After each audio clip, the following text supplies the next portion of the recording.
Encore une fois, Rabbi Michael Amar, pour une deuxième partie du cours de l'estime de soi, l'ego et la fadana. Franchement, j'ai tellement kiffé le cours. Alors, je ne sais pas ce qu'il va dire aujourd'hui, mais il a l'air très très bon. Et je vais vous dire comment. Moi aujourd'hui, je veux dire comment il a l'air bon, c'est simple. Moi, je me sentais pas très bien, vous le sentez à ma voix.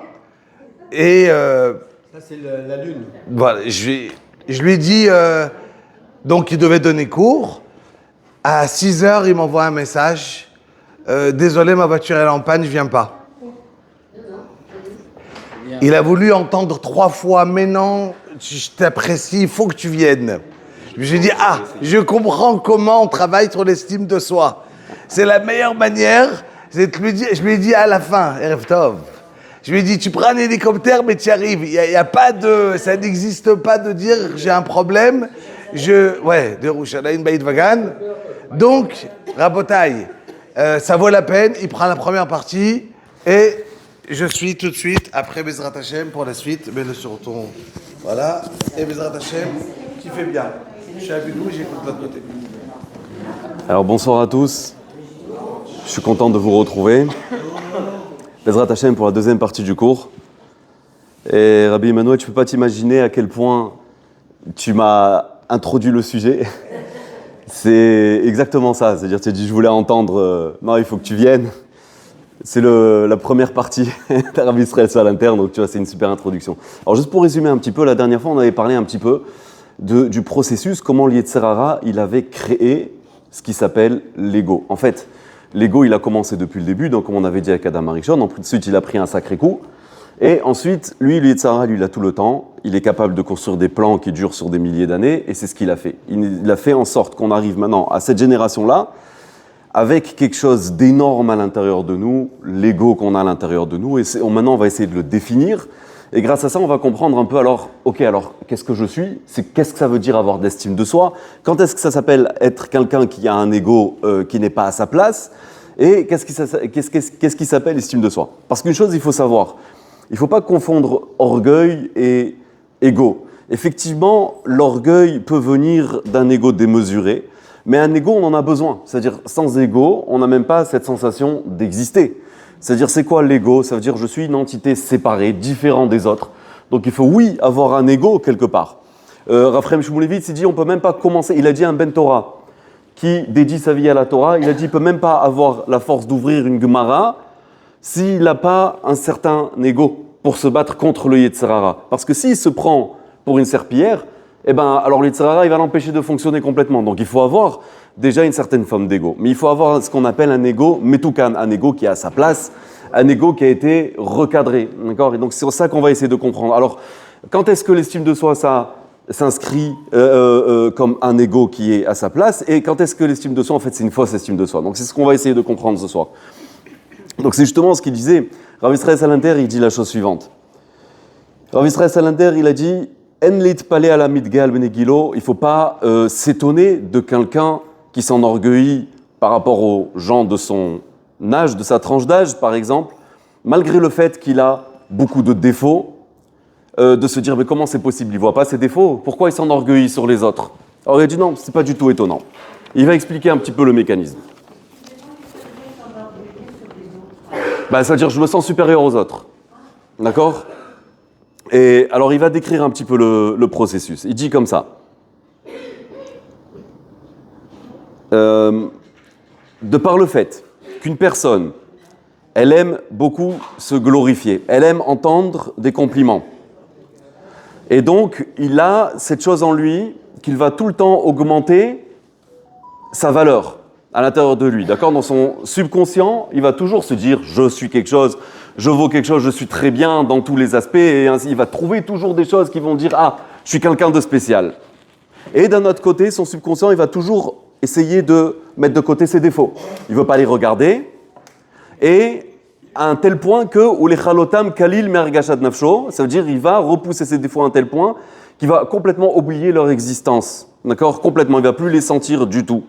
Il a dit ça, c'est le mécanisme à l'intérieur d'une personne. Et il dit, et puisqu'une personne, elle aime sentir en quoi elle est supérieure sur son prochain, puisqu'il veut toujours être au-dessus des autres, alors il va toujours se rappeler à son esprit, il va toujours rapprocher de son esprit les défauts des autres. D'accord ? Et donc, quand il voit l'autre, qu'est-ce qu'il voit d'abord ? Ses défauts. Dès qu'on regarde quelqu'un, hop, on dit à lui, il a ses défauts, tout ça. Alors, ça veut dire quoi ? Ça veut dire qu'une personne, elle aime bien se glorifier et c'est ce qui occupe sa tête toute la journée. Ses défauts, il ne les regarde pas. Les défauts de l'autre, il les fait remonter à la surface. Les qualités de ses amis, il les ignore. Pourquoi ? Parce qu'il en a peur. Parce que ça le recadre à sa place s'il regarde les qualités des autres. D'accord ? Alors qu'est-ce qui lui reste ? À la fin, tout ce qui va lui rester, à cause de ce décentrage de l'ego, il va lui rester l'orgueil. Voilà. Ah, mais là, on parle déjà de quelqu'un qui commence à faire un travail sur lui. On parle là, tout simplement, il décrit un processus psychologique naturel, la tendance de la personne. D'accord ? Si vous voulez, Rav Israël Salanter, il explique comment l'être humain de base, avant tout travail, il fonctionne. D'accord ? Oui, mais d'après ce que tu as dit, que cette personne, dans le cas, s'il voit quelqu'un d'autre qui a plus de qualité que lui, ça lui fait peur, d'accord ? Oui, alors c'est pour ça qu'il ne va pas les voir. Voilà. Mais maintenant, cette personne-là, justement, pendant qu'on sort celui-là, il a de meilleures qualités. On ne peut pas avoir plus d'orgueil, parce qu'il voit que lui, il est meilleur que lui. Non, mais il ne veut pas regarder. Il va aller trouver les défauts, il va regarder que ça. Voilà, il va faire zoom plus sur les défauts, c'est tout ce qu'il va voir. Il va focuser sur les défauts. C'est tout ce qui l'intéresse. D'accord ? Donc ça, c'est la première partie. Maintenant, on va avancer encore une étape.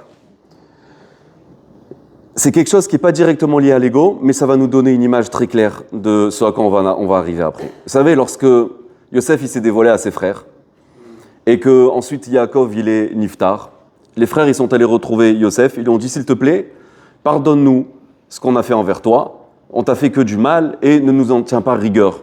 D'accord ? Ana sana pesha achecha vechatatam kira gemaluchat, ce qu'on t'a fait c'est du mal, s'il te plaît prends sur toi notre faute et pardonne.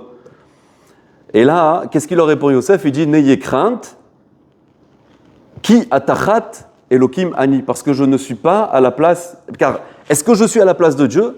Pour moi, maintenant, commencer à tenir les comptes, à vous dire, vous punir et tout ça, pas du tout. Donc, n'ayez crainte. Alors maintenant, qu'est-ce que ça veut dire ? Alors, on va essayer d'abord les choses textuellement. On va essayer d'expliquer les choses textuellement, et ensuite, on va rentrer un peu plus en profondeur. Vous savez que Yosef, quand il était dans le puits pendant 12 ans, parce qu'il a été mis en prison avec l'histoire de Potiphar. Et là-bas, qu'est-ce qui a marqué ? Donc, il était imaginé il y a marqué les chaînes autour du cou, dans un trou, les pires prisons de l'époque.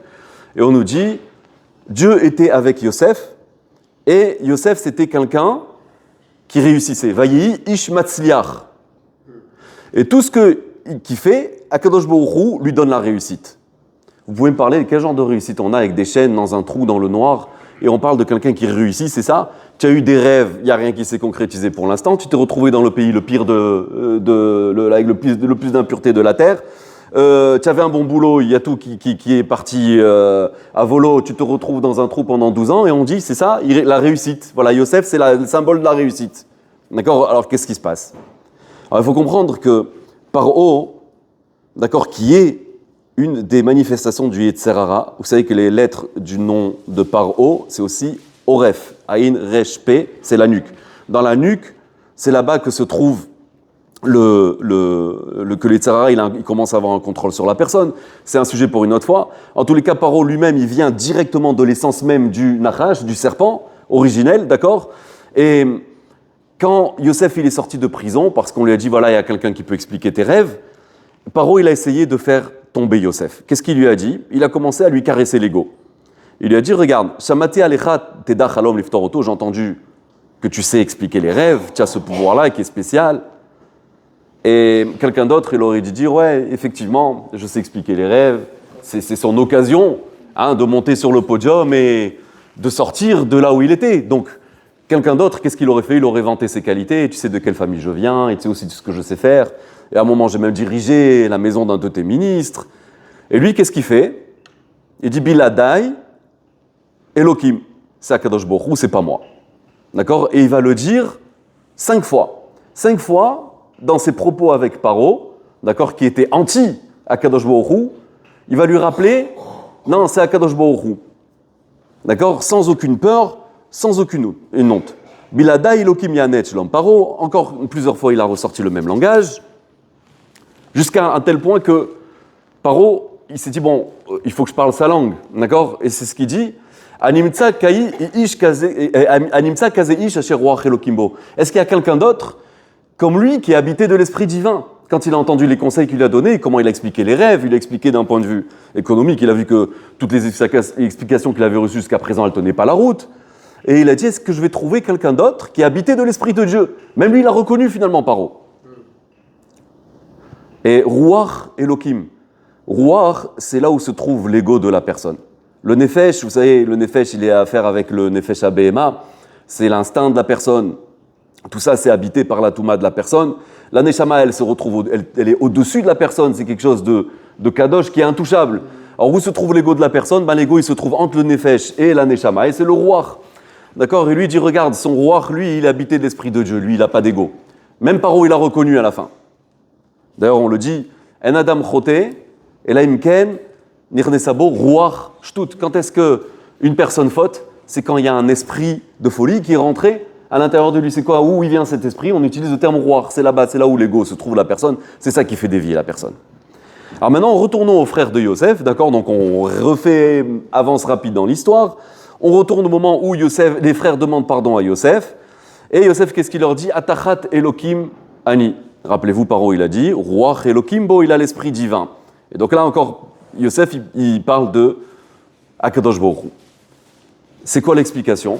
Alors là, on va donner une explication un peu plus évoluée. On a expliqué qu'il voulait dire, moi, je ne suis pas là pour faire les comptes à la place d'Akadosh Baruch Hu. Mais en fait, qu'est-ce qu'il voulait dire ici, Yosef? C'est Atachat Elokim. Est-ce qu'à la place d'Akadosh Baruch Hu, vous voulez faire rentrer Ani, l'ego? Ça veut dire quoi? Ça veut dire que si maintenant, moi, je dois vous en vouloir, d'accord, et commencer à faire les comptes avec vous, avec tout ce que vous avez fait, qu'est-ce que ça veut dire? Ça veut dire que j'ai de l'ego. C'est ça que vous voulez maintenant? Moi qui suis arrivé devant Paro sans ego, d'accord, et j'avais l'occasion de me glorifier. Et toute la raison pour laquelle j'ai réussi, et je m'appelais quelqu'un qui était matzliach même dans la prison, c'est parce que j'avais pas d'ego, et donc Akadosh Baruch Hu, il est avec moi. Quelqu'un qui n'a pas d'ego, Akadosh Baruch Hu, il est avec lui. Quelqu'un qui a de l'ego, Akadosh Baruch Hu, il n'y a pas la place pour lui. Et Rav Dessler, il le dit, pourquoi il n'y a pas la place? Pas parce qu'Akadosh Baruch Hu, lui, Akadosh Baruch Hu, il supporte tout le monde, il est avec tout le monde. D'accord? Mamash, peu importe les défauts d'une personne, Akadosh Baruch Hu, il est là. Alors qu'est-ce que ça veut dire que l'orgueilleux, Akadosh Baruch Hu, il n'est pas avec lui? Celui qui a un ego, Akadosh Baruch Hu, il n'est pas avec lui? Parce que celui qui a de l'ego, il ne fait pas la place pour Akadosh Baruch Hu. Il ne peut pas laisser rentrer Akadosh Baruch Hu. Et donc c'est ça qu'il dit Yosef. Il dit, si maintenant, moi, vous dites que je vous ai blessé, que j'ai été blessé parce que vous m'avez fait, ça veut dire que j'ai un ego. D'accord? Quand quelqu'un me blesse, il faut bien que ça touche quelque chose. S'il n'y a pas d'ego, ça ne touche rien du tout. Alors c'est ça, Atachat Elokim, Ani. Moi, j'ai toujours été avec Akadosh Baruch Hu. Maintenant, vous voulez faire rentrer un ego? Il a dit, vous n'avez rien à craindre. C'est tout, c'est Akadosh Baruch Hu. Atem, Chashavtem, Allah il ira. Vous avez pensé me faire du mal. Elokim, Chashava letova. Akadosh Baruch Hu, lui, il avait un plan et tout était pour le mieux. Lui, il a pensé que c'était quelque chose de bien. Donc, vous n'avez pas à vous inquiéter. D'accord? Jusque-là, ça va. Maintenant, quand on regarde le Targum, vous savez, il traduit en araméen les psukim de la Torah. Atachat Elokim Ani. Au lieu de traduire cette phrase-là en araméen, qu'est-ce qu'il dit, le Targum? Dachla Da'Hashem Ana. Qu'est-ce que ça veut dire? Ça veut dire Dachla, ça veut dire je crains. Moi, je suis quelqu'un qui craint Akadosh Baruch Hu. C'est ça, ça veut dire, pourquoi, qu'est-ce que ça veut dire j'ai pas d'ego? Qu'est-ce que ça veut dire j'ai pas de compte contre vous? Ça veut dire moi, je suis quelqu'un qui craint Akadosh Baruch Hu. Et ça va être la clé de tout ce qu'on va expliquer ce soir. Yosef, là, il est en train d'expliquer que la raison, que celui qui a un ego, en fait, alors il a un problème avec sa crainte d'Akadosh Baruch Hu. D'accord? Parce que ça, il a dit, moi, j'ai pas d'ego. Le Targum, il dit que ça veut dire, j'ai pas d'ego, je crains Akadosh Baruch Hu. Ok? Quelqu'un qui a un ego, alors, il est tout le temps énervé contre celui-ci, il en veut à quelqu'un d'autre, et lui, il m'a fait, et lui, il m'a dit, et là, je me suis vexé. D'accord? Et c'est ça, c'est Veitem ke Elokim yodetovara. D'accord? Comment ça s'est manifesté chez Adam Arishon? Lui, son ego, il a mangé de l'arbre de la connaissance, alors qu'Akadosh Baruch Hu, il ne voulait pas. Alors nous, Baruch Hashem, on fait très attention, on mange que des choses qui sont bien cachères, on ne va pas nous attraper en train de manger des choses qui ne sont pas 100%. Nous, on n'a pas ce problème-là, Baruch Hashem, on garde les mitzvot dans l'Olam HaMaaseh, on est là, on met les tefillin, on fait Shabbat, tout ce que vous voulez. Mais tant que notre problème, il est différent. Quelqu'un qui craint Akadosh Baruch Hu comme il faut, ça veut dire que son ego, il est à sa place. Et quelqu'un que son ego, il est à sa place, on ne peut pas le blesser, on ne peut pas l'atteindre. On ne peut pas l'atteindre, tout simplement. Alors, il faut savoir, qu'est-ce que ça veut dire on ne peut pas l'atteindre? Alors voilà, j'y arrive. Qu'est-ce que ça veut dire on ne peut pas l'atteindre? Quelqu'un qui arrive et qui vous dit « moi je suis intouchable », il n'est pas humain. D'accord? C'est la nature de l'être humain de se sentir blessé quand on lui fait une crasse, quand on lui fait un problème. D'accord? Celui qui dit qu'il est atteint par rien du tout, alors lui, à lui de donner ce shiur-là au Gdolé Israël et au Malachim. D'accord? Et alors, mais le truc, c'est ça. Une fois que j'ai été touché, une fois que j'ai été vexé, une fois que j'ai été blessé, où est-ce que je vais évoluer à partir de cet endroit-là? Comment je vais me sortir de cette blessure-là? Comment je vais traiter ce que je ressens? Comment je vais traiter cette vexation? Il y a marqué que celui qui a été touché par une remarque de quelqu'un ou par quelque chose que quelqu'un lui a fait, et il arrive à s'extirper de cette chose-là, il est à un niveau beaucoup plus élevé que quelqu'un qui n'a pas été vexé par quelque chose. Parce que, ok, tu n'as pas été vexé, parce que peut-être c'est ta nature, on ne t'a pas touché là où il faut, tout ça. Mais quelqu'un qui a été vexé et qui se sort de là, il a un niveau extraordinaire. Et donc c'est ça toute la question. Quand on vient parler de qu'est-ce que je fais avec mon ego, ça veut dire une fois que j'ai été blessé, comment je vais évoluer. D'accord? Donc quelqu'un il a été blessé, quelqu'un il est énervé, quelqu'un on lui a mis la pression. Mais il a des outils, comment s'élever au-dessus de tout ça? Comment construire sa personnalité? Comment être quelqu'un qui a réellement travaillé sur son caractère? D'accord? Quelqu'un qui sait passer l'éponge et être mévater, laisser passer. D'accord? Alors il dit, lui il m'a blessé, mais je vais quand même continuer à lui dire bonjour avec le sourire. Lui il m'a pas invité à son mariage, mais c'est pas grave, je vais quand même passer lui dire Mazal Tov. Peut-être il m'a oublié, je sais pas. D'accord? Lui il m'a fait des crasses dans ma vie, lui il a raconté des bêtises quand j'ai essayé de me marier, à cause de ça, ça m'a fait des problèmes. C'est pas grave, je laisse passer. Ça te fait mal? Ça te fait mal? Quand même. D'accord? Il dit, ça me fait mal, mais je travaille sur moi. Ça s'appelle Hirat Shamaim. Ça s'appelle quelqu'un qui craint Dieu.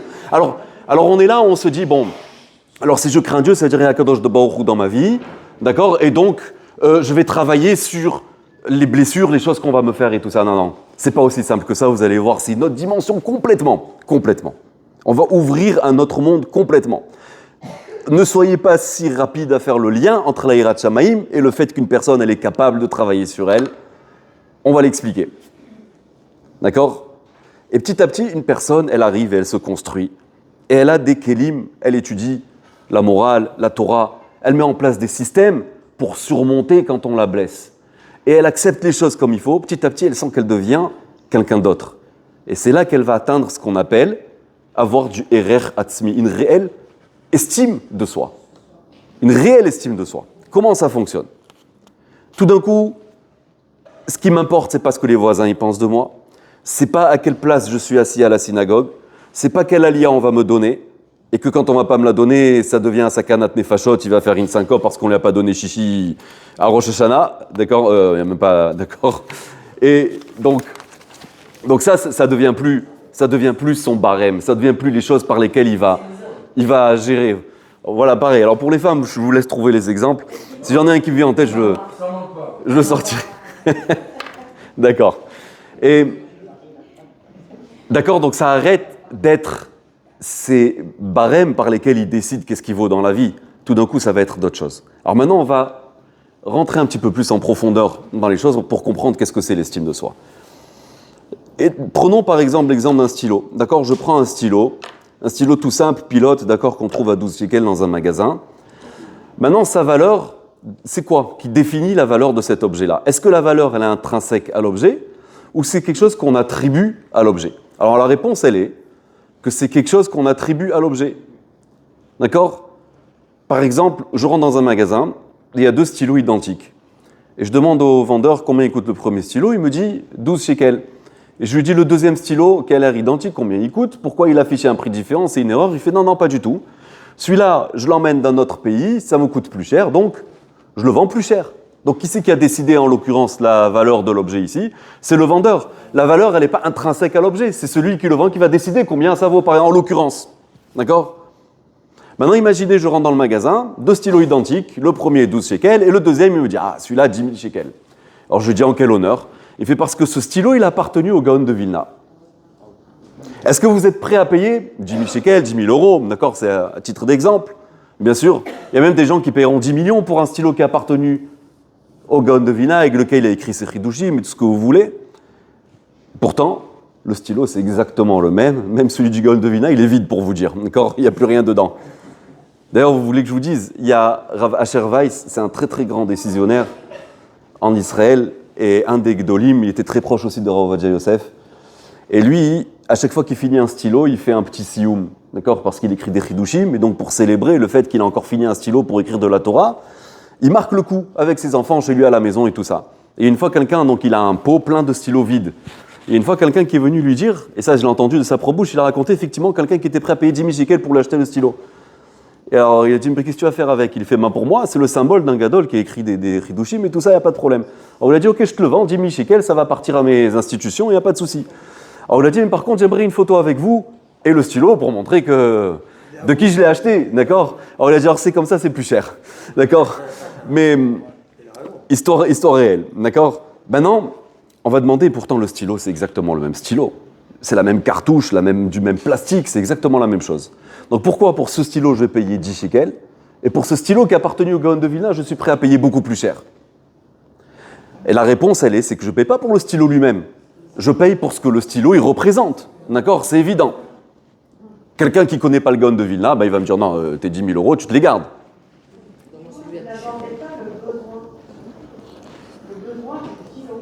Si j'ai besoin de quelque chose immédiatement, etc., je serais prête à payer un stylo plus cher. Donc on peut dire que c'est un peu la même chose, c'est-à-dire c'est ce que la valeur, ça représente pour moi maintenant. C'est pas exactement la même chose. L'utilité, le besoin de la chose, Oui, c'est aussi un prix à l'objet. oui, c'est vrai, mais je parle, vous allez voir, je vais prendre une direction un peu différente. La différence du stylo qui est il n'y a plus d'encre. Donc il ne peut plus s'en servir. Exact, d'accord, mais maintenant je ne parle pas de l'utilité, je parle justement de ce que ça représente pour moi. Alors attendez, laissez-moi continuer, vous allez comprendre où je vais arriver. D'accord? Alors, maintenant, j'ai le stylo du Gaon de Vilna ici, d'accord, qui coûte 10 000 euros. Mais ça, on a compris que ça n'a rien à voir avec le stylo lui-même. Le stylo, il représente quelque chose. Il y a quelque chose d'autre, il y a un autre paramètre. Étant donné que moi, j'ai beaucoup de respect pour le Gaon de Vilna, donc je suis prêt à mettre 10 000 shekels pour acheter le stylo du Gaon de Vilna. Pourquoi? Parce que j'ai du respect pour le Gaon de Vilna. Alors c'est comme ça, moi je vais venir chez vous, je vais vous dire, regardez, dans mes mains, j'ai ici le kavod du Gaon de Vilna, le respect pour le Gaon de Vilna. Est-ce que tu es prêt à payer 10 000 shekels? On va dire, va vendre d'accord, au marché, tu viens me revoir à un autre moment. On va dire, tiens, rigolo, ok? Pourquoi? Parce que le kavod, c'est quelque chose qu'on ne peut pas tenir entre les mains, qui est déjà difficile à définir. Qu'est-ce que c'est le respect qu'on a pour quelqu'un d'autre? Déjà, c'est difficile à définir. C'est difficile à expliquer. Le kavod, c'est quelque chose qu'on ressent. C'est un ressenti. C'est quelque chose d'intérieur à l'intérieur. C'est quelque chose de profond à l'intérieur de nous. Et donc maintenant, je cherche cette chose qui est a priori éphémère, qui est difficile à définir, et je cherche à la définir et à l'appliquer sur quelque chose. Et donc ce stylo du Gaon de Vilna, il me permet de définir le kavod que je ressens pour le Gaon de Vilna. D'accord? C'est quelque chose qui va être magdir, c'est quelque chose qui va définir le kavod que je ressens pour le Gaon de Vilna. C'est-à-dire ça fait descendre le respect dans une dimension qui est réelle. D'accord? Maintenant. Non, vous allez voir que non. Vous allez voir que non, on va expliquer. Maintenant, étant donné que c'est difficile de définir ce que c'est le kavod, ce stylo-là, il me permet de définir le respect que je ressens pour le Gaon de Vilna. D'accord? Pardon? Non, c'est pas la valeur, c'est le respect qui définit la valeur que j'ai pour cette chose-là. Et inversement, dans votre cas. Ah, attendez, on va y arriver. Maintenant, donc la valeur, d'accord, c'est pas quelque chose qui est concret. La valeur que j'attribue pour le respect de quelqu'un, parce que je respecte quelqu'un, Donc je veux le rendre concret et je veux que les gens ils puissent le voir, ce que je respecte pour quelqu'un. Par exemple, je respecte le Chafetz Chaim, je mets un cadre chez moi à la maison pour montrer aux gens, voilà, les gens que je respecte le Chafetz Chaim, il m'a appris beaucoup de choses à travers ses écrits et tout, donc je mets un cadre de lui chez moi à la maison, d'accord? Donc on cherche à définir le respect que j'ai pour quelqu'un d'autre. Maintenant, on va continuer encore avec des choses qui sont encore un peu plus profondes. Vous savez que chacun a une mission. Chacun d'entre nous a une mission ici-bas dans le monde. Et chacun, pour accomplir sa mission, on a reçu les qualités et les défauts qu'il nous faut pour accomplir cette mission-là. On a reçu les outils qu'il faut pour accomplir cette mission sur Terre. Donc chacun, il a une mission qui lui est propre et qui ne ressemble pas à la mission de qui que ce soit. Maintenant, il y a marqué dans le Rambam, et notamment encore dans d'autres Sfarim, alors c'est quelque chose, la première fois que je l'ai entendu, c'était un peu étonnant, mais ils disent la chose suivante. Il dit, quand une personne, elle arrive après 120 ans, et qu'on commence à vérifier qu'est-ce qu'elle a fait de sa vie, qu'est-ce qu'on va vérifier? On va vérifier, est-ce qu'il a concrétisé tout son potentiel? C'est ça qu'on vérifie. Voilà, on t'a envoyé pour une certaine mission sur Terre, avec des outils. Est-ce que tu as rempli ta mission? Ça veut dire quoi? Est-ce que tu as utilisé pleinement tes outils? Est-ce que tu as rempli la mission pour laquelle on t'a envoyé sur Terre? Et si, oui, 120 ans, pas avant, Bezrat Hashem. Maintenant, excusez-moi, je ne veux pas m'interrompre, juste 2 secondes. Maintenant, ce qui se passe, c'est que quelqu'un, a priori, qui arrive en haut, on lui dit, toi, c'est bon, tu as 100 sur 100, tu as rempli ton rôle sur Terre. Il a là-haut le même statut que Moshe Rabbeinu. Moshe Rabbeinu, il ne reçoit pas en haut du mérite parce qu'il a fait des choses au-dessus de tout le monde. Il reçoit son mérite parce qu'il a rempli à 100% sa mission. Il est descendu avec les capacités qu'il fallait pour diriger Am Israël. Il a rempli sa mission à 100%.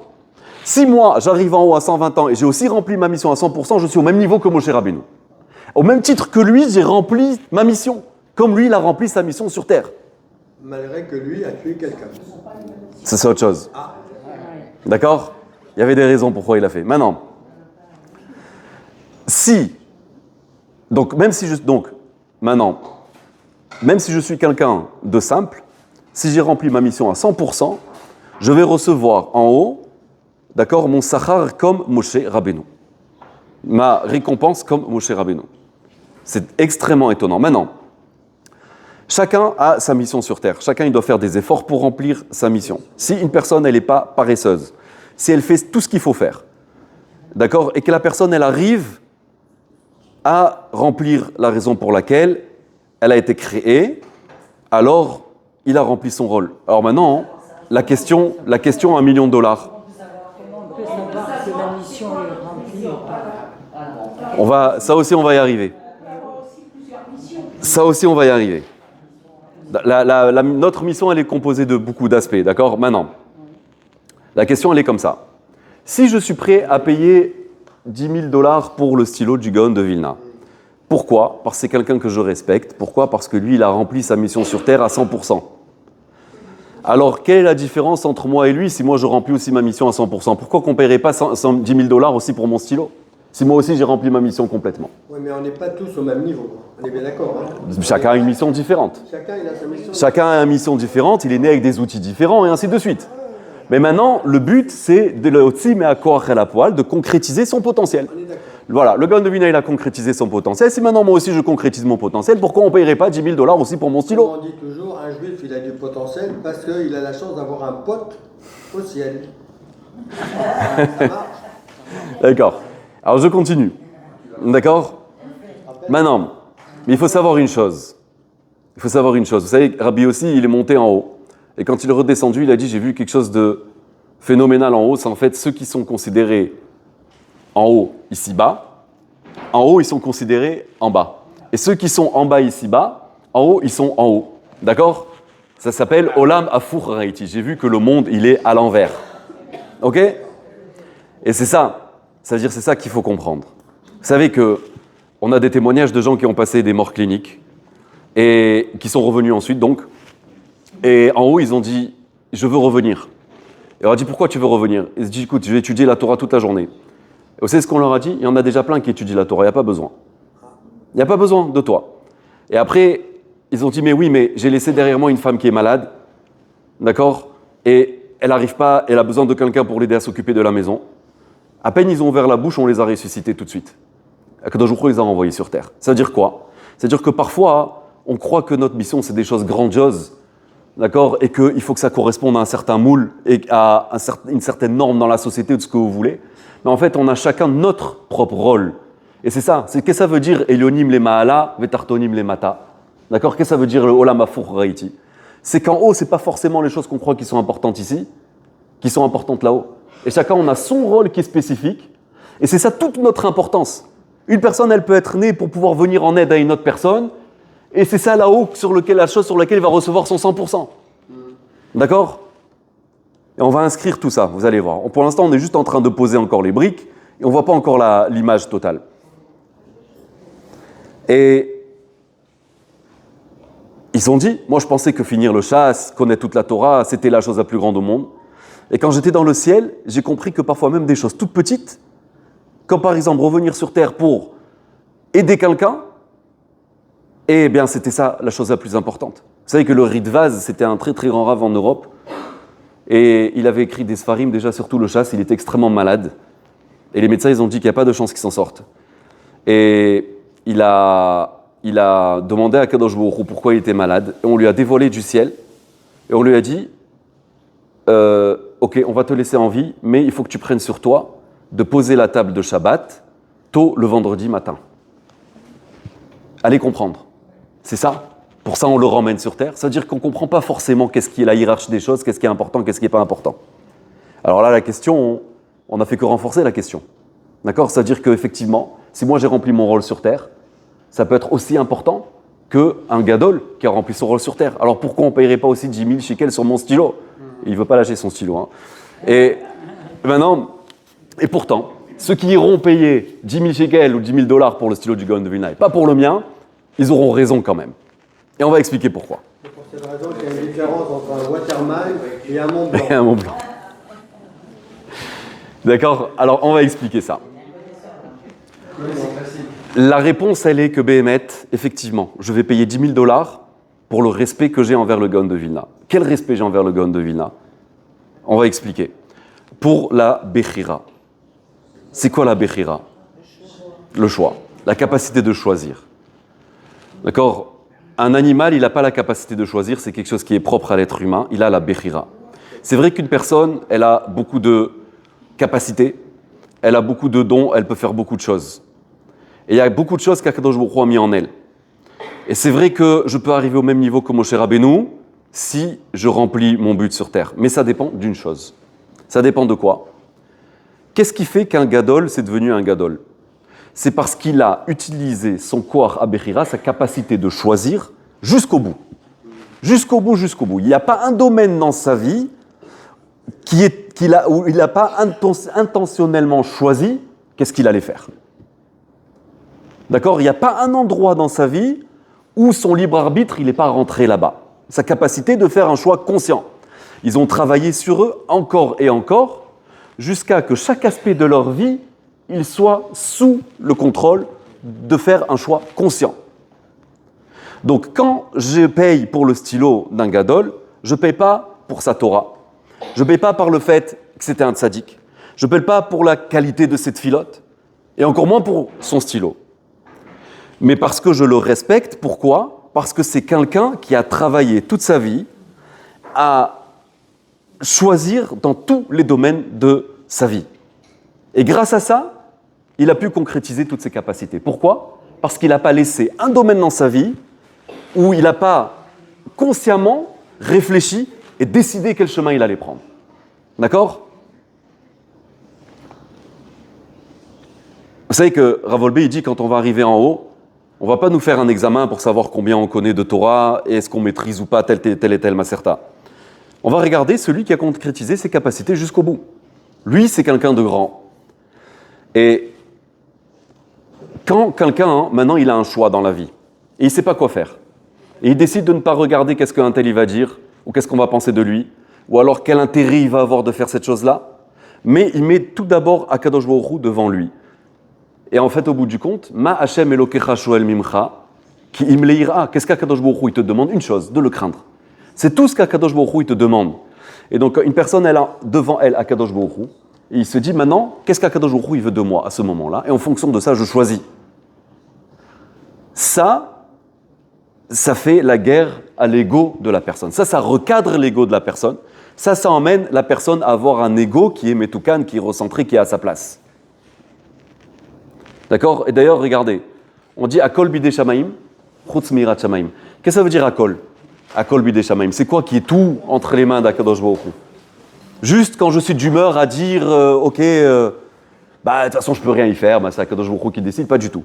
Quand on dit Akol, ça veut dire Akol. Ça veut dire qu'il n'y a rien dans le monde, il n'y a rien que tu puisses faire, il n'y a rien qui t'appartienne dans ce monde-là. Tout vient d'Akadosh Baruch Hu. À part une chose, la crainte d'Akadosh Baruch Hu. La crainte que tu construis d'Akadosh Baruch Hu, c'est la seule chose qui t'appartient réellement. Tout ce que tu as fait dans ta vie, tout ce que tu as accompli, tout ce que tu as fait, ça vaut rien. Akol bidei shamaim, tout était déjà inscrit à Akadosh Baruch Hu, déjà il avait décidé exactement. La seule chose que tu peux réellement dire, voilà, ça j'ai fait dans ma vie, c'est la crainte d'Akadosh Baruch Hu. En fait, c'est peut-être ça ta question. Alors on va voir, vous voyez qu'on commence à avoir une petite définition. Ça veut dire quoi? Ça veut dire que je paye pour le stylo du Gaon de Vilna parce que je le respecte. Pourquoi je le respecte? Parce qu'il a choisi. Et pourquoi il a choisi? Parce qu'il craignait Dieu. D'accord? Donc la véritable capacité de l'être humain de faire des choix dans sa vie, c'est une conséquence de la crainte d'Akadosh Baruch Hu. Et c'est ça qu'il a dit. C'est ça qu'il a dit Yosef.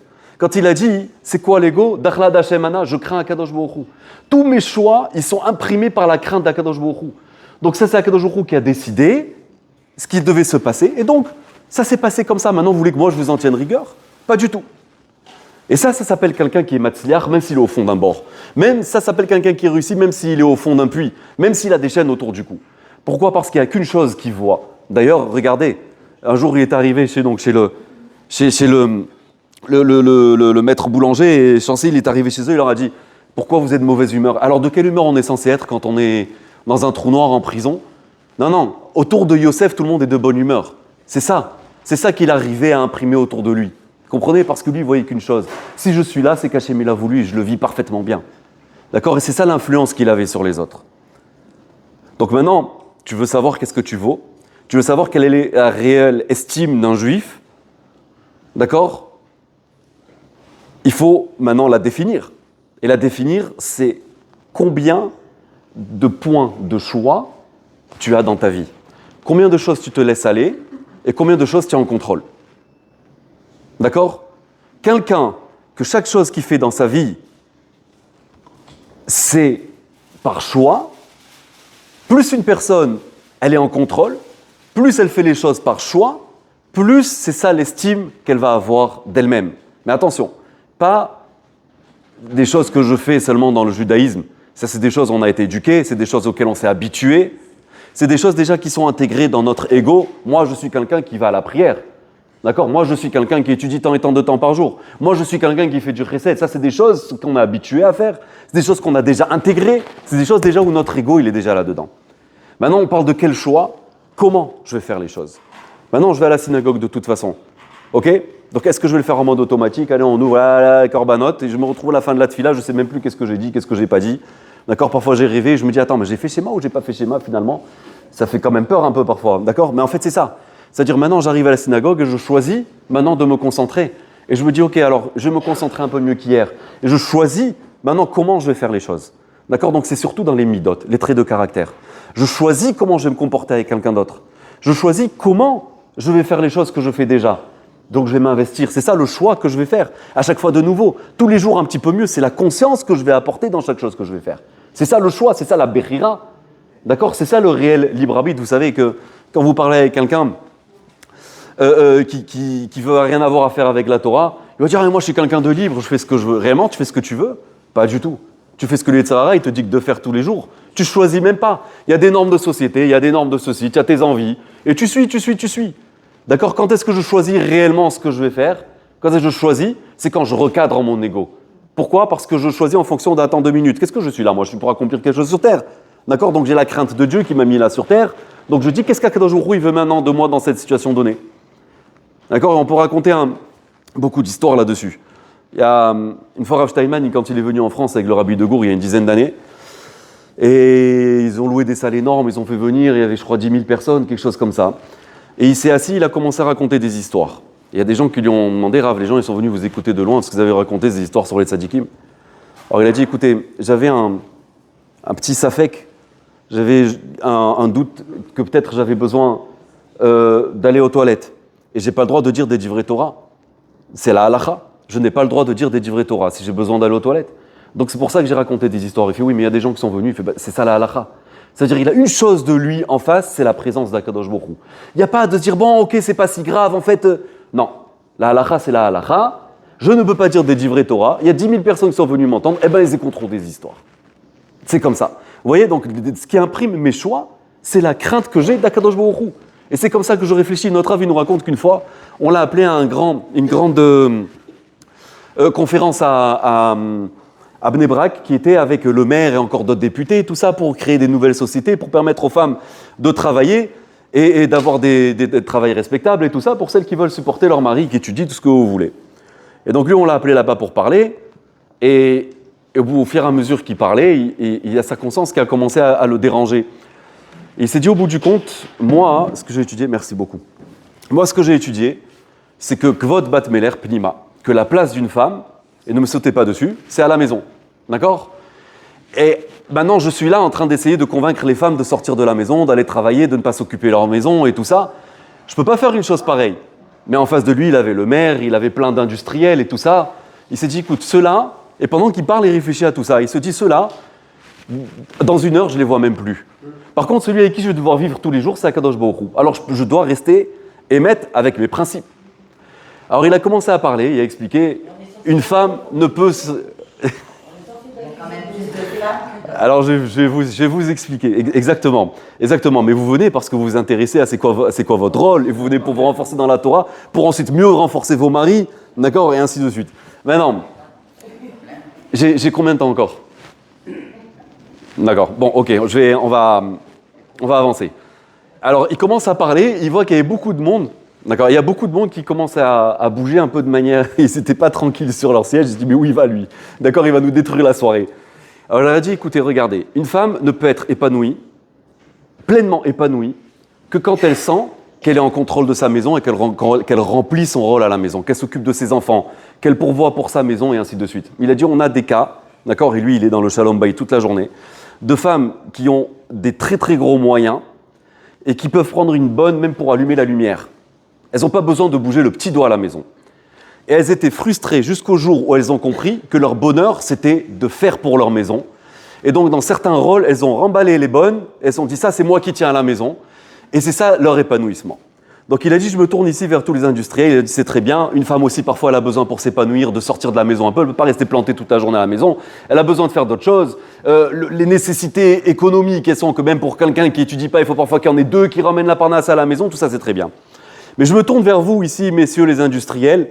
Si vous voulez avoir une femme qui est performante au travail, vous devez lui laisser suffisamment de temps de libre pour qu'elle puisse s'occuper aussi de sa maison. Parce que si vous la tuez au travail et qu'elle n'a pas le temps de s'occuper à la maison, vous allez avoir une femme qui est frustrée, une femme qui n'est pas performante. D'accord? Donc voilà, tout le monde a respiré, d'accord? Mais il est resté émettre avec ses valeurs. Parce que ce qui compte, lui, c'est faire passer le message de la Torah. Et c'est ça que la Torah, elle veut. D'accord? Que dans l'essence d'une effet, il faut comprendre c'est quoi le rôle de chacun.